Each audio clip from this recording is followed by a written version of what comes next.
नैतिक शिक्षा की कक्षा के अंदर आप सभी बच्चों का स्वागत है। प्यारे बच्चों, आज हम पाठ 10 कक्षा 8वीं योग की पहली सीढ़ी यम का पाठ अध्ययन करेंगे। पाठ 10 योग की पहली सीढ़ी यम। यम सामाजिक व व्यक्तिगत संदर्भों से इस गतिशील संसार में जीवन मृत्यु के चक्कर में घूमता हुआ मनुष्य अपना पूरा ध्यान परमात्मा में लगाने का प्रयास करता है, लेकिन चित्त मन को बोलते हैं बेटा। जो मन है हमारा सबसे अधिक चंचल है, और ये जैसे सागर में लहरें उठती है ना, तो ऐसे लहरें मन के अंदर भी उठती रहती हैं।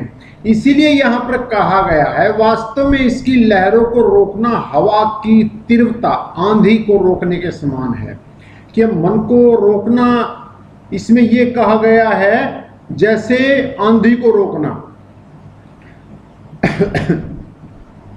अतः चित्त की इन सारी शक्तियों को बिखरने से रोकने के लिए महर्षि पतंजलि ने योग दर्शन में 8 अंग बताए गए हैं।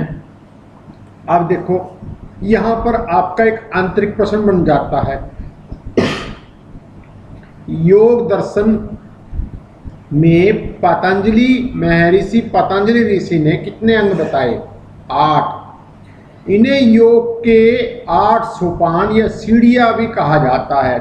वो कौन कौन से हैं? यम, नियम, आसन, प्राणायाम, प्रत्याहार, ध्यान, धारणा, समाधि। ये 8 अंग हैं। ये 8 अंग हैं, यम, नियम, आसन, प्राणायाम, प्रत्याहार, धारणा, ध्यान, समाधि। वास्तव में प्यारे बच्चों, इन 8 सीढ़ियों पर चढ़कर ही साधक ईश्वर के दर्शन प्राप्त कर सकता है, ईश्वर को प्राप्त कर सकता है। और जो इसकी पहली सीढ़ी है यम, प्यारे बच्चों, जिसने यम को धारण कर लिया, यम को पूरा एडॉप्ट कर लिया, उसको 7 जो अलग इसके अंग हैं वो अपने आप सहज हो जाएंगे। यम के 5 अंग हैं, अहिंसा, सत्य, अस्तेय, ब्रह्मचर्य, अपरिग्रह। सामाजिक और व्यक्तिगत जीवन में इन यमों का बहुत महत्व है। अतः मनुष्य को चाहिए कि वह व्यक्तिगत व सामाजिक उन्नति के लिए बड़े ध्यान से इन यमों का पालन करे। अब हम ये जो 5 यम हैं, हम इनकी डिटेल के अंदर इसकी स्टडी करते हैं। इससे उसके व्यक्तित्व में निखार आ जाएगा जो इन 5 नियमों को पालन करेगा। साथ ही समाज में क्या होगी? सुख शांति होगी, ज्ञान होगा, प्रसन्नता का संचार होगा, और एक अच्छे स्वस्थ हेल्दी सोसाइटी का निर्माण होगा, स्वस्थ समाज का निर्माण होगा। और प्रत्येक व्यक्ति अपने लक्ष्य तक पहुंचने की कोशिश करने में ईमानदारी बरतेगा, मर्यादा बरतेगा और नियमों का पालन करेगा। इसीलिए इसको महर्षि पतंजलि के योग शास्त्र में लिखा है, अहिंसा, सत्य, अस्तेय, ब्रह्मचर्य, अपरिग्रह, यम। ये 5 जो हैं ये यम हैं। अहिंसा, सत्य, अस्तेय, ब्रह्मचर्य और अपरिग्रह। हम इस पाठ के अंदर इन 5 यमों को अलग अलग से पढ़ेंगे, उनका अध्ययन करेंगे। ये साधक को जीवन में ऊंचा उठाने के लिए हिंसा, झूठ, चोरी, व्यभिचार, लूटमार आदि से दूर करते हैं। यम, अब यम 5 हैं, ये तो हम पीछे पढ़ चुके हैं, अहिंसा, सत्य, अस्तेय, ब्रह्मचर्य, अपरिग्रह। अब ये आपका पहला प्रश्न भी है, आपकी जैसे ये आपकी बुक में भी है, आप नैतिक शिक्षा की पुस्तक को खोलोगे, मैं पुस्तक को ही पढ़ा रहा हूं, तो ये आपका प्रथम प्रश्न भी है कि यम कितने हैं, इनकी अलग अलग से व्याख्या करो। सबसे पहला अहिंसा। अहिंसा क्या है? किसी प्राणी को मन वचन कर्म, ना तो मन से ना वचन से आपके बोलचाल से, ना कर्म से शारीरिक क्रिया से दुख न देना अहिंसा कहलाता है। सत्य क्या है? सदा सच्चाई के मार्ग पर चलना और प्रिय तथा हितकर। देखो, ऐसा सत्य भी नहीं बोलना चाहिए जो कड़वा हो। कड़वा सत्य आपके प्यारे बच्चों, शायद आप तो इस बात को ना समझ सके, आप अपने मम्मी पापा से डिस्कस कर सकते हो कि द्रौपदी ने बोला था अंधे का, दुर्योधन को, अंधे का बेटा अंधा। इस सत्य के कारण महाभारत की लड़ाई हो गई थी। ठीक है ना? हमें कड़वा सत्य भी नहीं बोलना चाहिए। जहां हमें कड़वा सत्य बोलने की बात हो वहां पर हमें चुप रहना चाहिए। इसीलिए कहा हमें प्रिय बोलना चाहिए लेकिन हितकर बोलना चाहिए। सबकी भलाई के लिए जो सत्य हो वह बोलना चाहिए। असत्य चोरी न करना, जो अपना नहीं है, जो अपने परिश्रम से कमाया नहीं, उसे दूसरों से लेने का प्रयत्न न करना, जो दूसरों का है उसे न रखना अस्त्य कहलाता है। ब्रह्मचर्य, प्यारे बच्चों, ब्रह्मचर्य परमात्मा में ध्यान रखना, अपनी इंद्रियों को वश में रखना, शारीरिक मानसिक और बौद्धिक शक्ति को बढ़ाना ब्रह्मचर्य कहलाता है। लेकिन एक इंग्लिश का वर्ड आता है विल पावर। जिसकी विल पावर अच्छी होगी, मजबूत होगी, वो ब्रह्मचर्य की श्रेणी के अंदर आता है। एक छोटा सा उदाहरण देके मैं समझा सकता हूं। आपने आज यदि अपने आप से कमिटमेंट कर दी कि मैं आज 3 घंटे तक पढ़ाई करूंगा और आप 3 घंटे तक उस वचन पर कायम रहते हो तो आप ब्रह्मचारी हो। अपरिग्रह, आवश्यकता से अधिक जमा न करना अपरिग्रह कहलाता है। अब इन 5 नियमों को हम बहुत ही डिटेल के अंदर स्टडी करेंगे। अहिंसा, मन वचन और कर्म से या गंदी मनोवृत्ति से, गंदे मन से किसी प्राणी को मानसिक शारीरिक कष्ट पहुंचाना हिंसा है। बुरे भाव से सारे प्राणियों के लिए, हित के लिए मन तथा वचन कर्म से पवित्र मनोवृत्तियों से कार्य करना अहिंसा है। एक होता है प्यारे बच्चों हिंसा। हिंसा मारना, डांटना, फटकारना, चाहे वो मन से हो, चाहे वो वचन से हो, चाहे वो कर्म से हो, हिंसा कहलाता है। और अहिंसा सहायता करना, सभी के हित के बारे में सोचना, अच्छी मनोवृत्ति को धारण करना अहिंसा कहलाता है। अहिंसा का अर्थ यह नहीं है कि डरपोक बनकर कमजोर की तरह अत्याचार सहन करते जाओ, यह भी नहीं है।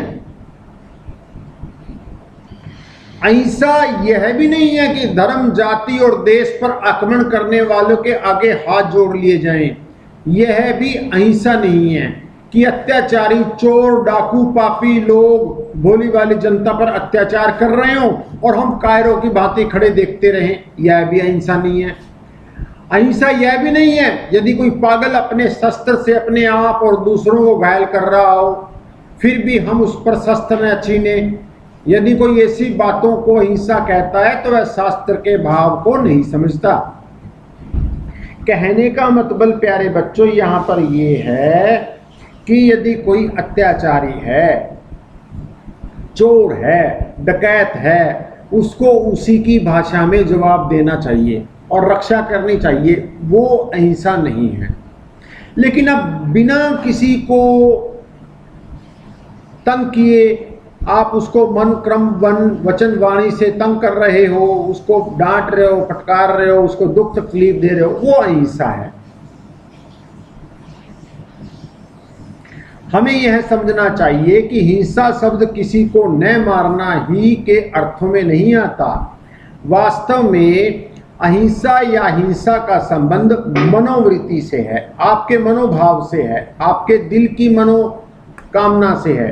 एक कुशल, अब देखो, एक कुशल और योग्य डॉक्टर अपने रोगी को बचाने के लिए उसका ऑपरेशन करता है, उसके शरीर को काटता है और अंग को, गंदे अंग को बाहर निकाल देता है, ठीक करता है, तो वह हिंसा नहीं है, वो अहिंसा है। क्यों? वो स्वास्थ्य के लिए कार्य कर रहा है।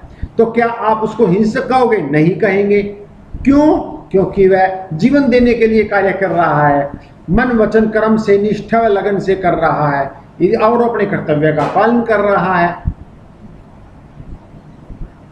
सच्चा क्षत्रिय जब युद्ध में देश के शत्रुओं का हनन करता है तो वह हिंसा नहीं करता, अपितु अपने कर्तव्य का पालन करता है। वेद का भी आदेश है, हे वीर राक्षसों का संहार करो। अब छोटा सा मैं हंसी भरा में एग्जाम्पल मैं आपको देता हूं, आपको बहुत हंसी आएगी मेरा उदाहरण सुन के, कि रात को आपको मच्छर काट रहे हैं और इसका आप मच्छरों को मारे ना और कहेंगे नहीं भाई ये तो हिंसा है, तो वो गलत है, वो शत्रु है, वो हमें काट रहा है, उसको मारने के लिए हम ऑल आउट लगाएंगे, तभी हम राक्षसों का संहार करेंगे। इसीलिए यदि हिंसक को कुचल देना चाहिए। अब वो हम कहीं काट ले भी तो काटता रहे, हम तुझे कुछ नहीं कहेंगे, ना ना ना ना ना ना ना ना। यदि कोई हिंसा कर रहा है तो उसको उत्तर देना जरूरी है और उसका उत्तर हम ऑल आउट के जरिए देते हैं। ऐसे ही यहाँ पर दिया कि कोई हे वीर राक्षसों को संहार कर, हिंसक को कुचल डाल, जो शत्रु तुम्हें दास बनाना चाहें उन वैरियों के क्रोध को चूर कर दे। वास्तव में हिंसा का रोकना ही अहिंसा है, ठीक है ना। बुरे काम को करने के लिए रोकना ही अहिंसा है, अच्छा काम करना अहिंसा है। परंतु यह सारा कार्य राग द्वेष काम क्रोध मोह लोभ भय ईर्ष्या बुराइयों से मुक्त होके करना चाहिए। गंदी भावना से किसी को हानि पहुंचाने का विचार करना आपकी मानसिक हिंसा में आ जाता है। अब ये प्रश्न बन जाता है कि मानसिक हिंसा किसे कहते हैं। अब यहाँ पर उसकी डेफिनेशन भी बन गई। गंदी भावना से किसी को हानि पहुंचाने का विचार करना मानसिक हिंसा कहलाता है। कटु वचनों द्वारा किसी को कष्ट पहुंचाना वाचिक हिंसा कहलाता है। अब यहाँ पर यह भी प्रश्न बच जाता है, वाचिक हिंसा किसे कहते हैं। 3 प्रकार की हिंसा होती है, मानसिक हिंसा, वाचिक हिंसा, शारीरिक हिंसा। मानसिक हिंसा मनोवृत्ति से किसी को कष्ट पहुंचाना, वाचिक हिंसा अपने वचनों से किसी को कष्ट पहुंचाना, और शारीरिक हिंसा शरीर द्वारा किसी को हानि पहुंचाना, किसी के प्राण ले लेना शारीरिक हिंसा है। इन तीनों प्रकार की हिंसाओं से अलग होना ही अहिंसा का सच्चा स्वरूप है। अब कहने का मतलब ये है, ये डेफिनेशन भी बन जाती है, मन कर्म वाणी से किसी को दुख न पहुंचाना अहिंसा कहलाता है। अहिंसक व्यक्ति अपने स्वार्थ के लिए किसी को कष्ट नहीं पहुंचाता, बल्कि सब प्राणियों के सुख और कल्याण के लिए तैयार रहता है। उसकी भावना समाज को एक नई सोच देती है कि अहिंसक व्यक्ति हर पल हर क्षण समाज के भले के लिए कार्य करता है। अब दूसरा पॉइंट आता है हमारा सत्य। जैसा कुछ है, जैसा हमने सुना हो, जैसा देखा हो वैसा कह देना, जैसा अनुभव किया हो वैसा प्रकट कर देना सत्य कहलाता है। अब शुरू में भी आया था बेटा स्टार्टिंग में कि हितकर सत्य बोलना चाहिए, किसी को दुख पहुंचाने वाला सत्य हो वो नहीं बोलना चाहिए। विश्वास के विपरीत देखने और सुनने के प्रतिकूल कहना असत्य है। यह दूसरा नियम है, जो मनुष्य के मन में हो वही वाणी में हो। जैसा कोई वस्तु हो वाणी में और मन में वैसा ही व्यवहार कर रहा हो, ये गलत है। कई बार ऐसा होता है चेहरा कुछ बोल रहा है शरीर कुछ बोल रहा है, जुबान कुछ बोल रही है, तो वो गलत है। जैसा देखा वैसा अनुभव किया, जैसा सुना वैसा बोल दिया, मनन कर दिया, और जिससे सब प्राणियों का भला हो, वही सत्य कहलाता है। तात्पर्य यह है कि केवल सही बात कह देना ही सत्य नहीं है, अपितु ऐसी वाणी बोलो कि किसी के मन को दुख न पहुंचे। अब बेटा देखो, मनुस्मृति में क्या कहा गया है, ये लाइन, ये जो पैराग्राफ है मैंने रेड लाइन किया है, ये 5 नंबर में प्रश्न आ सकता है, ऐसे ही सिर्फ लिखने के लिए। मनुस्मृति के अंदर सत्य के बारे में क्या गया है, ये फ्री के नंबर हैं, और ये आंतरिक प्रश्न भी है, 5 नंबर में है। सत्यम ब्रूयात प्रियम ब्रूयात, ब्रूयात सत्यम प्रियम, अर्थात सत्य बोलो, प्रिय बोलो, सत्य इस तरह ना बोलो जो अप्रिय हो, ऐसा सत्य ना बोलो जो दूसरे को बुरा लगे। महाभारत के अनुसार तो सत्य से बढ़कर कोई धर्म नहीं और झूठ से बढ़कर कोई पाप नहीं। तो इसलिए बेटा मैं दोबारा फिर बोल रहा हूं, मनुस्मृति में क्या कहा गया है, ये 5 नंबर में क्वेश्चन आता है, इसलिए मैंने इसको हाईलाइट किया, इसके जो संस्कृत का श्लोक है इसको हाईलाइट किया। अस्ते, अब देखो आस्ते और स्ते को हम अलग कर लें। स्ते का अर्थ है चोरी करना और अस्ते का अर्थ है चोरी न करना, बस ये फर्क है। दूसरों की वस्तु को बिना उससे पूछे या बिना उसका मूल्य दिए लेना चोरी है, परंतु चोरी का यही एक रूप नहीं है, अन्य प्रकार की चोरियां भी संसार में प्रचलित हैं। घटिया माल को बताकर बेचना, मिलावट करना, जैसे दूध में मिलावट करना, किसी और चीज में मिलावट करके बेचना चोरी है। कम तोलना चोरी है, कम नापना चोरी है, निर्धारित काम से काम कम करना चोरी है, अपने काम को लगन से नहीं करना वह भी चोर है। यदि आप स्कूल से आते हो और स्कूल का आप होमवर्क घर पे नहीं करते हो तो आप भी एक किस्म से चोरी कर रहे हो अपने माता पिता से। क्यों? अच्छे ढंग से काम नहीं कर रहे हो।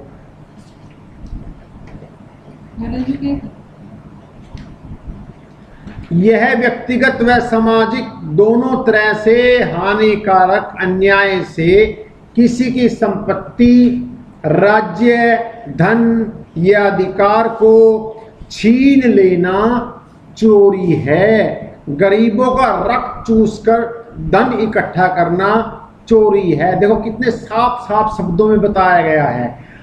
मजदूरों को कम मजदूरी देना चोरी है। अब छोटा सा एक उदाहरण देता हूं, मुझे याद आ गया। अब आप किसी से बूट पॉलिश करा रहे हो, उसने आपसे 10 रुपए मांगे और आप उसको 8 रुपए दे दो, चोरी है। अपने लाभ के लिए अन्न के भंडार जमा करना चोरी है। अपने लाभ के लिए अन्न के भंडार बढ़ाकर ज्यादा कीमत पर बेचना चोरी है। किसी काम को करने के लिए रिश्वत लेना चोरी है। दल बल के आधार पर किसी को दबाना चोरी है। देश के हितों का हनन करना चोरी है। अपने परिवार के लिए हीनतापूर्वक किया हुआ कार्य चोरी है।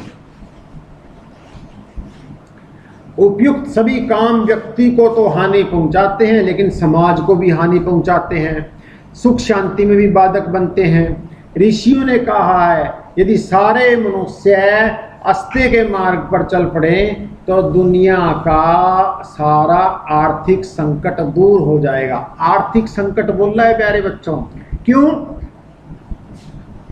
सामान बेचने वाला अच्छा सामान बेचेगा, काम करने वाला पूरा काम करेगा,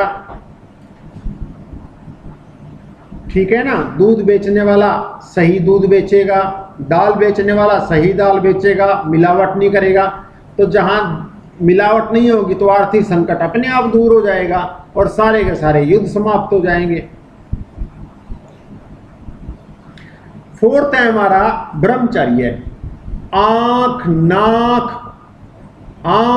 कान, नाक, जीभ, जिह्वा, त्वचा, स्किन, मन, बुद्धि, आदि इंद्रियों पर नियंत्रण रखना ही ब्रह्मचर्य कहलाता है। अब जैसे एक छोटा सा एग्जांपल देता हूं मैं आपको इसको पढ़ाने से पहले। YouTube है, YouTube के अंदर अच्छा काम भी है और बुरा काम भी है। अब ये तो आपके ऊपर है ना कि आप क्या देख रहे हो। यदि आप उसके अंदर अच्छा ही देखोगे तो अच्छा ही नजर आएगा। फिर एक छोटा सा इससे हटके एग्जांपल देता हूं। एक कांच का गिलास है, उसके अंदर पानी भी पिया जा सकता है, उसके अंदर दूध भी पिया जा सकता है, उसके अंदर दवाई भी पी जा सकती है, उसके अंदर जहर भी पिया जा सकता है। गिलास का कोई दोष थोड़ी है बेटा, इसलिए आंखों का थोड़ी दोष है। ये तो हमारा दोष है कि हम आंख, नाक, कान, जीवा, त्वचा का सही ढंग से उपयोग नहीं कर पा रहे हैं। और जीवन के 0 से 25 वर्ष तक ब्रह्मचर्य की अवधि बताई गई है, किंतु वे नर नारी, पति पत्नी जो गृहस्थ आश्रम के कर्तव्य का सही पालन करते हुए मर्यादा में रहते हैं, ब्रह्मचर्य कहलाते हैं। मैंने आपको बताया कि विल पावर, आप बच्चों की यदि आप विल पावर मजबूत है, फिर मैं एग्जांपल दे रहा हूं, शायद मैंने आपको पहले एग्जांपल दिया था। आपने स्कूल से आके अपने आप को वचन दे दिया कि आज मैं 3 घंटे रात को पढ़ाई करूंगा, और आप 3 घंटे पढ़ाई करके ही सोते हो, चाहे आंधी आओ तूफान आओ, तो आप ब्रह्मचारी हो, आप ब्रह्मचार्य हैं। हनुमान, भीष्म पितामह, स्वामी दयानंद के जीवन की घटनाएं ब्रह्मचर्य की शक्ति का स्पष्ट प्रमाण है। अब हनुमान क्यों कहा गया? क्योंकि हनुमान ने सारा का सारा पर्वत अपने हाथों में उठा लिया था। भीष्म पिता को क्यों कहा गया? क्योंकि भीष्म पितामह ने जब उसके शरीर में बाण लग गए थे तो उसने तब तक प्राण नहीं त्यागे जब तक युद्ध खत्म नहीं हो गया महाभारत का। स्वामी दयानंद को ब्रह्मचारी क्यों कहा गया? स्वामी दयानंद को लोगों ने 17 बार जहर दिया, फिर भी उन्होंने बाहर निकाल दिया शरीर से योग विद्या द्वारा। इसीलिए इनको ब्रह्मचर्य की शक्ति का प्रमाण हम मानते हैं। वास्तव में ब्रह्मचर्य का पालन करने वाला व्यक्ति अपनी शारीरिक, मानसिक और आत्मिक शक्ति से प्रभु को पाने में समर्थ होता है। अपने क्यों? उसकी विल पावर मजबूत होती है बेटा। फिर मैं घूम फिर के विल पावर पे आ जाता हूं। ऐसा व्यक्ति जनता को अपनी सोच व व्यवहार के अनुकूल बना लेता है। सबसे बड़ा लाभ यह होता है कि ऐसे व्यक्ति से समाज में संयम व मर्यादा व अनुशासन बने रहते हैं। ब्रह्मचर्य से शरीर सुंदर स्वस्थ बनता है, मन स्वच्छ होता है, संतुलित बनता है, बुद्धि तीव्र होती है, प्रखर बनती है और आत्मा बलवान बनती है। एक छोटा सा एग्जांपल फिर देता हूं। हमारे पास एक गांव है बरसाना। हमारे दादाजी बताया करते थे, वहां पर एक बाबा जी आए, संत आए, और वो ब्रह्मचर्य पर अपना लेक्चर दे रहे थे, प्रवचन दे रहे थे। तो जो संगत वहां पर बैठी थी, महापुरुषों ने कहा कि महाराज जी, हमें आपकी बात नहीं समझ में आई, ये ब्रह्मचर्य क्या होता है? हमें नहीं समझ में आया, आप बताओ क्या होता है। उन्होंने बताया। वो उठे वहां से, और पास में एक बबूल का पेड़ लगा हुआ था। बबूल को, पेड़ को दोनों हाथों से पकड़ के उखाड़ के जमीन से बाहर रख दिया, और फिर कहा, ये होता है ब्रह्मचर्य, ये होती है ताकत।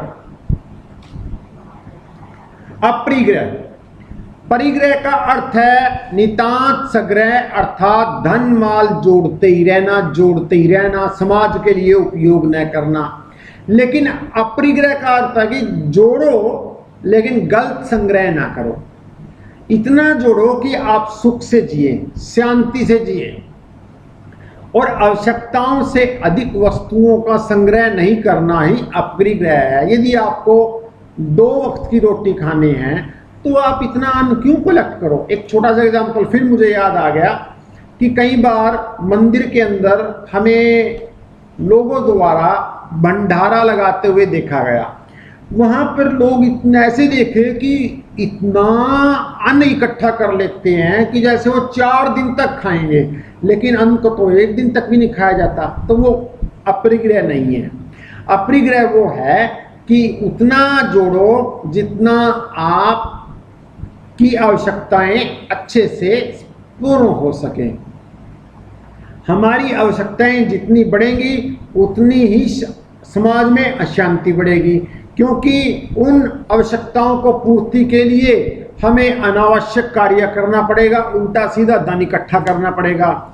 इस धन को प्राप्त करने के लिए हमें दूसरों के साथ दुर्व्यवहार करना पड़ेगा। इसीलिए अपरिग्रह का अर्थ यह है कि गलत संग्रह ना करना, मन वचन वाणी से गलत नीति से किसी को दुख पहुंचाकर धन इकट्ठा न करना अपरिग्रह कहलाता है।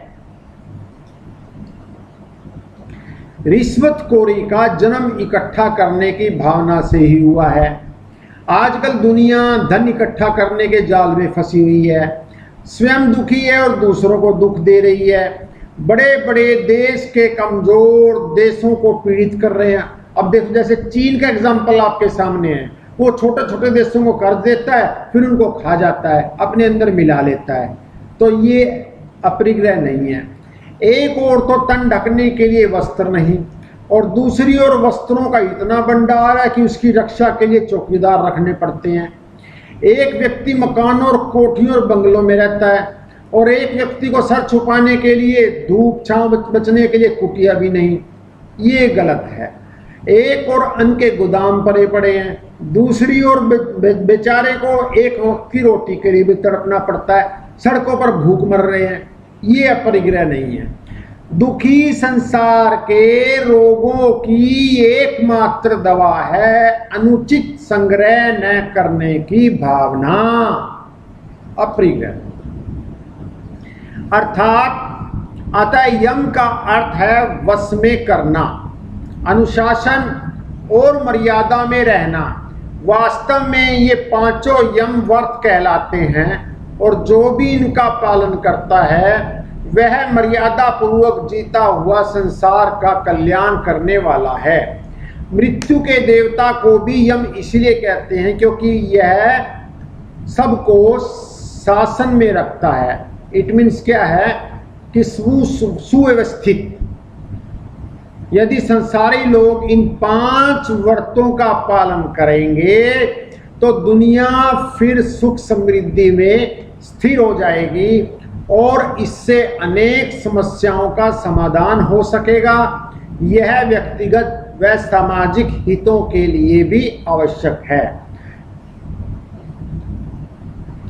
अब प्यारे बच्चों, इसके अभ्यास के प्रश्न आ जाते हैं। अभ्यास के प्रश्न मैं आपको नेक्स्ट वीडियो के अंदर कराऊंगा। इस वीडियो के अंदर सिर्फ मैंने पाठ अध्ययन किया है। योग के हमारे 8 अंग हैं, यम नियम प्राणायाम प्रत्याहार धारणा ध्यान समाधि, और ये जो 10वां पाठ है आपका सिर्फ यम पर आधारित है। और यम 5 हैं, सत्य अहिंसा अस्तेय ब्रह्मचर्य अपरिग्रह। इनका हमने अध्ययन कर लिया। अब इनके प्रश्न उत्तरों का अध्ययन हम नेक्स्ट वीडियो में करेंगे, और पिछले जितने भी पाठ हैं उन सभी पाठों के YouTube वीडियो का लिंक हर वीडियो के डिस्क्रिप्शन बॉक्स के अंदर आपको मिल जाएगा। इस वीडियो के डिस्क्रिप्शन बॉक्स के अंदर भी मैं दे दूंगा। और आप से बस एक कामना है, इस चैनल को आप सब्सक्राइब करो और अपने दोस्तों को भी बताओ कि सबसे अच्छी नैतिक शिक्षा की video Chris Informatic YouTube channel पर दी जा रही है। धन्यवाद बच्चों, आप सभी बच्चों को शुभ आशीर्वाद। आप हंसते रहें, आप खेलते रहें, आप